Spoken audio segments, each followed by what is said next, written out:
ఉన్న బంగారాన్ని విడిపించి ఆ రోజు ఆన్లైన్ రేటుకే మేము కొంటాం. Sharma gold company. నమస్కారం, నేను మీ జాహ్నవి. మనతో ఉన్నారు ప్రముఖ జ్యోతిష్య వాస్తు పండితులు, ప్రముఖ ఆధ్యాత్మికవేత్త, అగ్ని ఉపాసకులు, బ్రహ్మశ్రీ అన్నవరపు తిరుపతి మూర్తి అవధాని గురువు గారు. మాట్లాడేద్దాం. నమస్కారం గురువు గారు. ఓం శ్రీ మహాగణాధిపతయే నమః.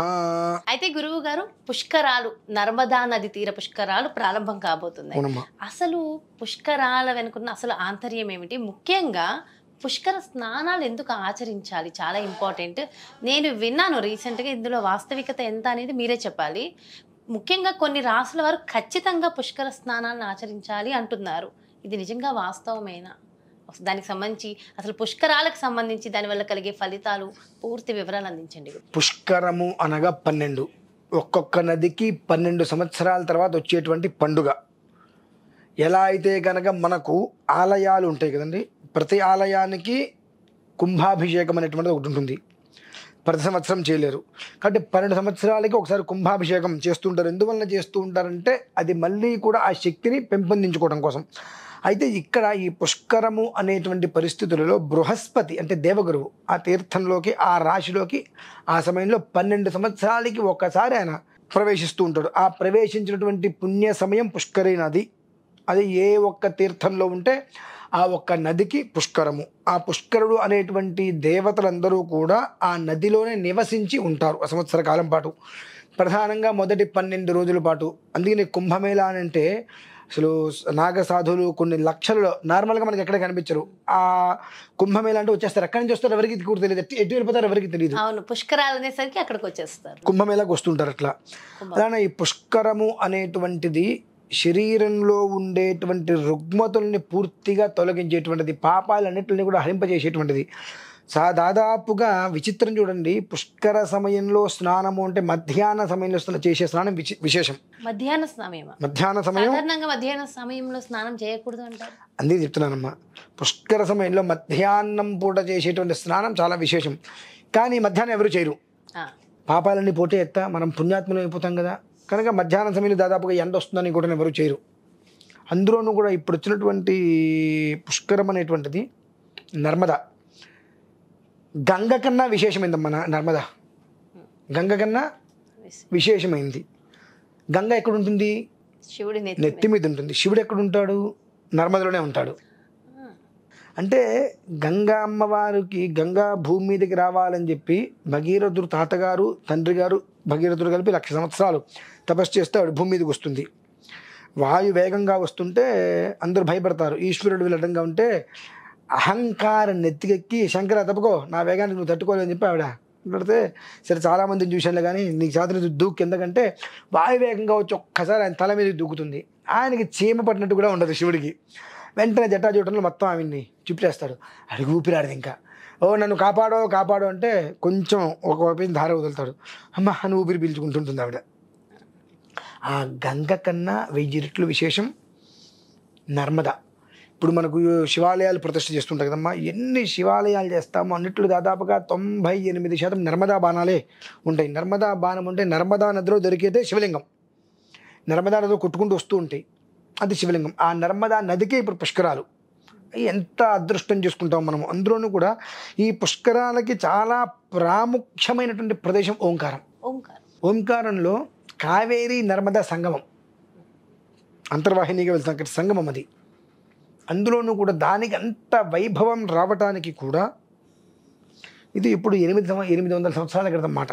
ఆది శంకరాచార్య స్వామి వారి జగద్గురువులుగా ఉన్నమాట. అప్పుడు వారు తల్లిగారి దగ్గర ఆశీర్వచనంతో సన్యాసం స్వీకరించి గురువు గారి కోసం అన్వేషిస్తూ అంతా తిరుగుతుండగా అప్పుడు ఇక్కడికి ఓంకారం వస్తారు. ఓంకారం దగ్గర అప్పుడక్కడ మనకు గోవిందపాదుల వారు, గౌడపాదాచార్యుల వారి శిష్యులు, గోవిందపాదుల వారి దగ్గర వీరు శిష్యరకంగా చేరినటువంటి క్షేత్రమే ఓంకారం. కొండ మీద ఓంకారేశ్వరుడు, కొండ కింద అమలేశ్వరుడు ఇద్దరు. ఆ ఇద్దరి నడుమ నర్మదా నది. నర్మదా కావేరీ సంగమం, దాని పరిక్రమణ 64 కిలోమీటర్లు. దానికి అంత విశేషమైనటువంటి ఫలితాన్ని ఇచ్చారమ్మా. ఎందువల్లనంటే ఆ నర్మదా నది తీరమునందు ఒక మునిగి అక్కడ ఏ రాయి అయినా సరే, నర్మదా స్నానం చేసిందో చేతికి అందిన రాయి ఏదైనా తీసుకోండి, ఆ రాయిని శివలింగంగా తీసుకొని అక్కడ గట్టు మీద కూర్చొని ఓం నమః శివాయ అని చెప్పి 11 వద్దరం నీళ్లు పోసి 4 సార్లు అందులో ముంచి రాయి ఇంటికి తెచ్చుకోండి, ఐశ్వర్యం మీ వంట వచ్చేస్తుంది ఇంటికి. అంత అద్భుతమైన క్షేత్రం అది. కాకపోతే మనం ఇటువంటి వాస్తవికతల్ని నమ్మలేం. ఎందుకు చెప్పండి? రాయి తెచ్చుకుంటే ఏమొస్తుంది అంటాం. ఓ రఘాయిత్యం కూలా రాయే మామూలుగా ఒక రాయిని శిల్పంగా మారుస్తున్నారు. అది అప్పుడు శిల్పమైంది, దాన్ని ఆలయంలో ప్రతిష్ఠ చేస్తున్నారు, విగ్రహమైంది, నిగ్రహంతో చేస్తున్నారు దాన్ని, అరారా శక్తిగా అది మారింది. అంతేనా? మరి నీకు నర్మదా నదిలో దొరికే ప్రతి ఒక్కటి శివలింగమే. నువ్వు రాయిలాగా తెచ్చుకున్నావు, ఈశ్వరుడిగా భావించదు. ఎందుకు ఈశ్వరుడు కాదు? నీ భావన సరిగ్గా లేదు. నీ భావన సరిగ్గా లేకుండా నాకు ఇది ఈశ్వరుడు అంటే ఎట్లా అవుతుంది? చక్కగా ఈ 12 రోజుల వ్యవధిలో, అట్లాగో ఈ 12 రోజులు మేము కూడా అక్కడే ఉంటామమ్మా. మేము కూడా 12 రోజులు అక్కడే ఉంటాం. లక్షమోదక లక్ష్మీ గణపతి యాగం చేస్తున్నాం నర్మదా నది తీరంలోనే. చక్కగా ఆ నదీ స్నానంలో, నదీ తీరంలో స్నానం ఆచరించి ఈశ్వరుడు దర్శనం చేసుకోండి. స్నానం చేసి పైకి లేచే ముందు చేతికి తగిలిన రాయో రప్పో ఏదో ఒకటి చేతికి దొరికింది తీసుకోండి, అదే నీకు శివలింగం అవుతుంది. దాన్ని ఇంటికి తెచ్చుకోండి. విభూతిర్భూతిరైశ్వర్యమణిమా దికమష్టధా ప్రాప్తి ప్రాకామ్యమీశత్వం వశత్వం చాష్టసిద్ధయ. చక్క ఇంట్లో ప్లేట్ పెట్టండి, రోజంతా భస్మం వేయండి ఆయన దాని మీద, ఇంకేమొద్దు, అంత భస్మం వేయండి. భూతి ఐశ్వర్యం అనేటువంటిది అనుదినము వృద్ధి చెందడం మీరు చూస్తారు. అంత విశేషం ఏంటంటే ప్రతి ఒక్క నదికి 12 సంవత్సరాలకి ఒకసారి పుష్కరం వస్తుంది. కానీ నదీ పుష్కరాలలో విశేషమైనటువంటి నర్మదా అంటే ఈశ్వరుడు అందులోనే కొలువై ఉంటాడు. ఈశ్వరుడు నెత్తి మీద గంగ ఉండటానికి, ఈశ్వరుడు లోపల ఉండడానికి తేడా లేదమ్మా. అంటే ఇప్పుడు ఏమైంది? గంగ కూడా లోపలే ఉంది, ఈశ్వరుడే నర్మదలో ఉంటున్నాడు, ఈశ్వరుడు నెత్తి మీద ఉన్న గంగ లోపల ఉండదు ఇంకా. మరి అంత విశేషమైనటువంటి క్షేత్రం ఓంకారం. ఆ ఓంకార క్షేత్రంలో ఈ పుష్కరం అంటే పుష్కరాలు అనేక చోట్ల జరుగుతున్నాయి. ప్రతి ఒక్కళ్ళు సందర్శించాలంటారా? నేను ఫస్ట్ మిమ్మల్ని అడిగాను. సందర్శించడం చాలా శ్రేయస్కరం. అయితే ఇందులో ప్రధానంగా మనం చెప్పుకోవాలంటే వృషభ రాశి వారు ఒకరు, కన్య రాశి వారు ఒకరు, మకర రాశి వారు, తర్వాత వచ్చేటప్పటికి కర్కాటక రాశి వారు, వృశ్చిక రాశి వారు, మీనరాశి వారు.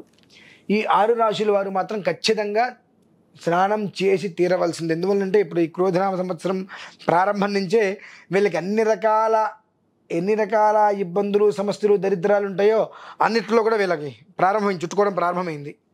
మేము బాగానే ఉన్నాం అనుకుంటాం, కానీ తెలియకుండా ఊబిలోకి దిగిపోతున్నారు.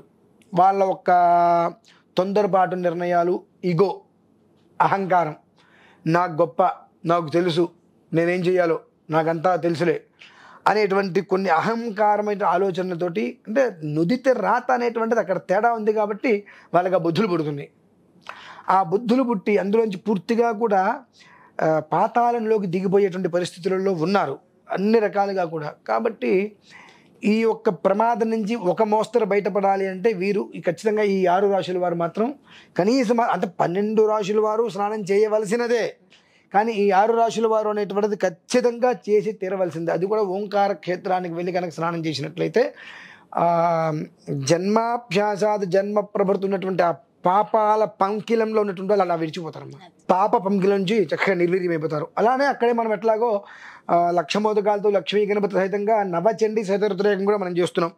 ఆ రకంగా వాళ్ళు కనుక అక్కడికి వచ్చినట్లయితే చక్కగా మాతో పాటు కూర్చుని వారు కూడా హోమంలో పాల్గొనొచ్చు, చండీలో పాల్గొనొచ్చు. అంతకన్నా విశేషమైనటువంటిది నర్మదాలో దొరికేటువంటి బాణాలతో 360 శివలింగాలకి అక్కడే అభిషేకం చేస్తున్నాం. అందులో కూడా పాల్గొనే ప్రయత్నం చేయవచ్చు. తద్వారా ఏమిటి అంటే వాళ్ళకి పట్టిన పీడ, గ్రహణం, రుణం. చాలా చక్కగా వివరించారు గురుగారు. Thank you so much. నమస్కారం. చూసారు కదండి, మరి ఇది అంటే నర్మదా నది తీర పుష్కరాలకు సంబంధించిన విశేషం. ఖచ్చితంగా మరి అక్కడికి వెళ్ళి పుష్కర స్నానాలు చేయవలసిన రాసుల వారు మరి ఆచరించవలసిన రెమెడీస్ చక్కగా ఎక్స్ప్లెయిన్ చేశారు కదా గురువుగారు. మరో ప్రత్యేకమైన కార్యక్రమంతో మళ్ళీ మీ ముందుకు వచ్చేస్తాను. మరి అదేవిధంగా మీ యొక్క జాతకానికి సంబంధించి కానీ, లేదంటే మీ ఇంటి వ్యాపార వాస్తుకు సంబంధించి కానీ, లేదా గురువుగా నిర్వహించేటటువంటి ప్రత్యేకమైన పూజలు, వ్రతాలలో మీరు కూడా పాల్గొనాలి. వివరాలు కావాలంటే క్రింద డిస్ప్లే అవుతున్నటువంటి నెంబర్స్కి కాల్ చేయగలరు. నమస్కారం. సుమన్ టీవీలో మీ పర్సనల్ అండ్ బిజినెస్ ప్రమోషన్స్ కోసం కింది నెంబర్కి కాంటాక్ట్ చేయండి.